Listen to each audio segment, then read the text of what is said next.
चलिए हम लोग देखते हैं शिशु नागवंश। कहा था शिशु, जब हम लोग पढ़े थे पिछले क्लास में, तो शिशु नागवंश की स्थापना शिशु नाग ने किया था। और ये किसके, शिशु नाग जो था वो हर्यक वंश के अंतिम शासक नागदशक का सेनापति था। इसलिए कहा था कि नागदशक की हत्या करके शिशु नाग ने शिशु नाग वंश की स्थापना किया था। इसकी स्थापना किसने किया था? स्थापना शिशु नाग नामक व्यक्ति ने किया था। शिशु नाग ने किया था। शिशु नाग क्या था? ये हर्यक वंश का सेनापति था। क्या था? सेनापति था। ये हर्यक वंश का सेनापति था। इसने ही हर्यक वंश के अंतिम शासक, हर्यक वंश के अंतिम शासक कौन था? अंतिम शासक नागदशक की हत्या की थी। और हत्या करके मगध साम्राज्य पर अधिपत्य जमा लिया, मगध साम्राज्य पे अपनी पकड़ बना ली। ऐसे भी कहा जाता है कि जब इसने अवंती का विजित किया था, तो अवंती के विजित करने के बाद मगध के लोगों ने ही शिशु नाग को मगध का उत्तराधिकारी घोषित कर दिया था, यानी मगध पे इसके प्रभुत्व को स्वीकार कर लिया था। इसमें क्या है कि शिशु नाग को दो कहा गया है, पुराणों में अलग कहा गया है और बौद्ध ग्रंथों में अलग कहा गया है। जो बौद्ध ग्रंथ है, बौद्ध ग्रंथ महावंश के अनुसार, बौद्ध ग्रंथ जो है महावंश के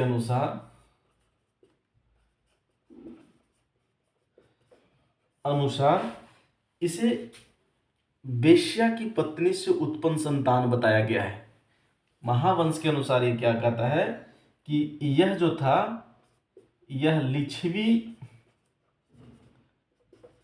लिच्छवी के राजा के वेश्या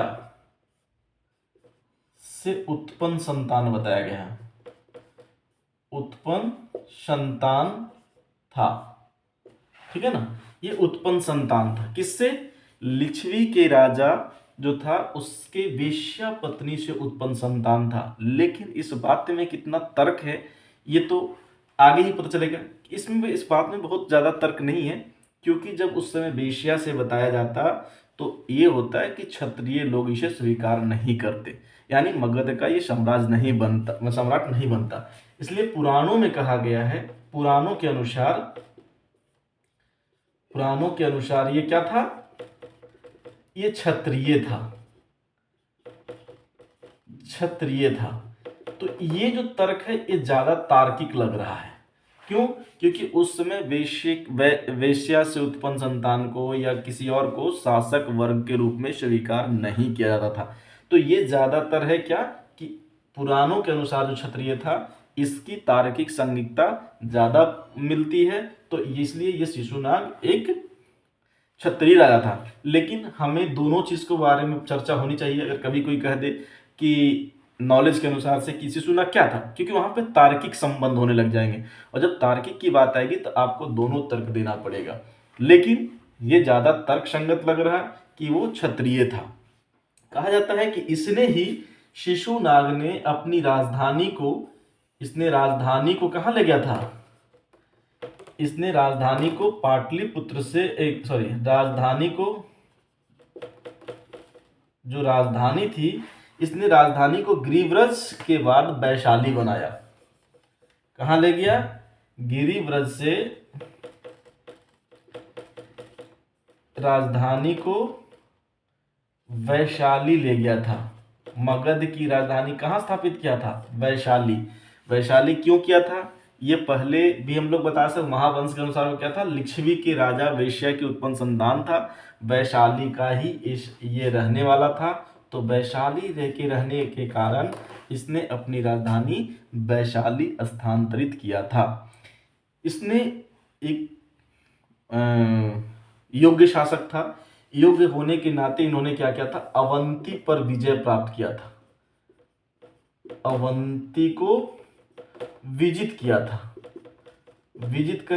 करना मतलब क्या, विजित किया था। विजित का मतलब क्या हुआ कि विजय प्राप्त किया था उस पे, उसने अवंती पे विजय प्राप्त किया था। और कहा था कि ये अवंती पे विजय उस समय प्राप्त किया था जब ये मगध साम्राज्य हर्य वंश के सेनापति था, हर्यक वंश का सेनापति था तभी। और नाग दशक ने ही इसे अवंती विजित के लिए भेजा था, उसी समय उसने अवंती को विजित किया था।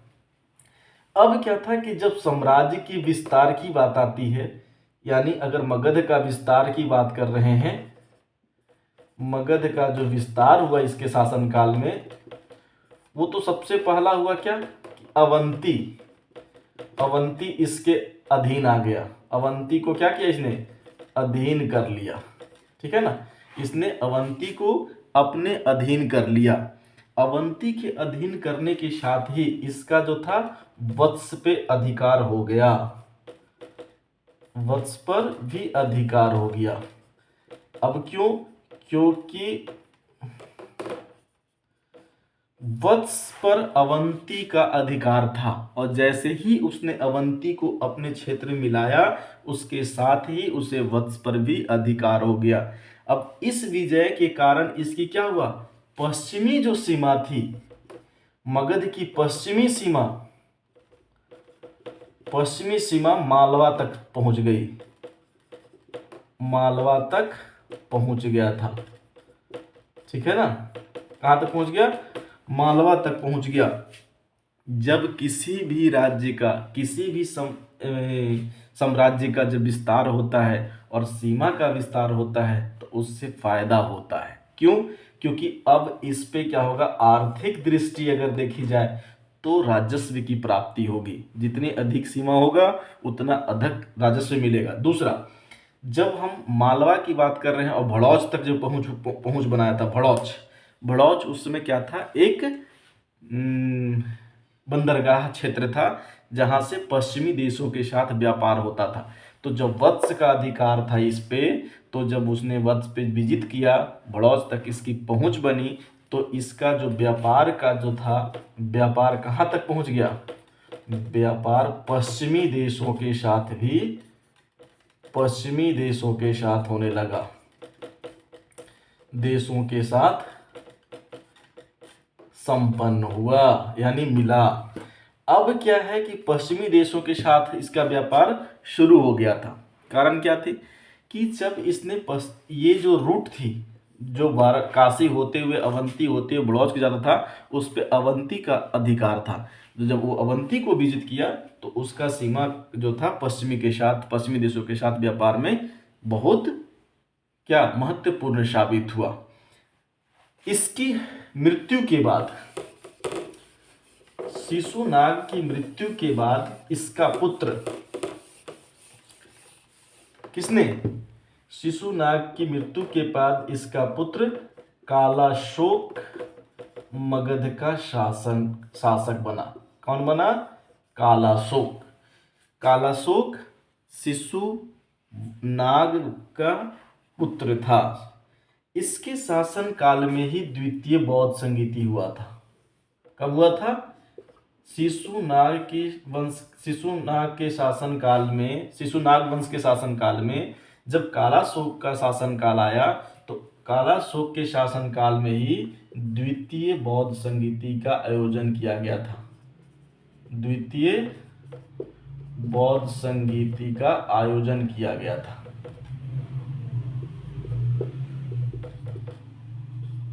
संगीति का आयोजन कहाँ किया गया था, वैशाली में किया गया था। कहाँ किया गया था, वैशाली में किया गया था। अगर आपको बौद्ध संगीति के बारे में विशेष जानकारी प्राप्त करना है तो आप मेरे पहले वाले वीडियो में जाके देख सकते हैं, क्योंकि बौद्ध धर्म पे 3 वीडियो बनाया गया है। बौद्ध धर्म पे कितनी वीडियो हैं, 3 वीडियो हैं, और जाके उस पर आप पढ़ सकते हैं, देख सकते हैं। तो वहाँ से आपको विस्तृत जानकारी मिल जाएगी कि बौद्ध धर्म विभाजन कहाँ कहाँ हुआ था और कब कब हुआ था। अब इसी संगीति में क्या हुआ था कि दो बौद्ध धर्म था जो दो भागों में विभाजन हुआ था। कौन कौन में? एक अस्थावीर था, एक अस्थावीर था और दूसरा था महासंघिक।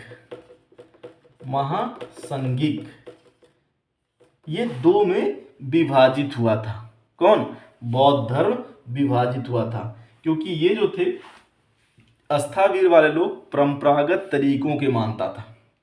जो परंपरा में जो भगवान बुद्ध द्वारा कही गई बातें थी उस पे ही अडिग थे। लेकिन महासंघिक जो थे वो कुछ बदलाव चाहते थे और परिवर्तन के साथ बौद्ध धर्म को स्वीकारना चाहते थे, जिसे बाद में हीनयान और महायान में विभक्त हुआ। क्लियर? इसका जो अन्य नाम था, एक अन्य नाम था, अन्य नाम था वो काकवर्ण नाम था।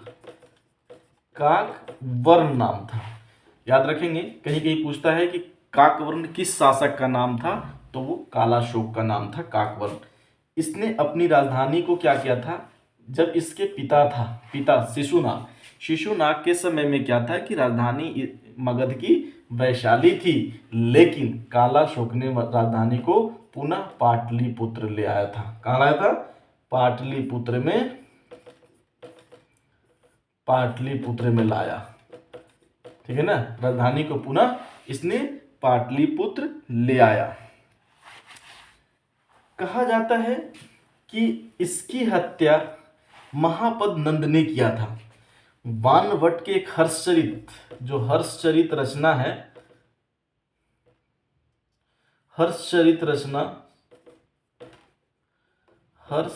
के अनुसार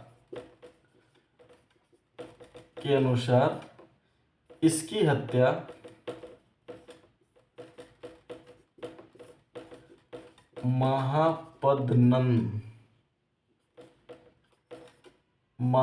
नंद ने किया था।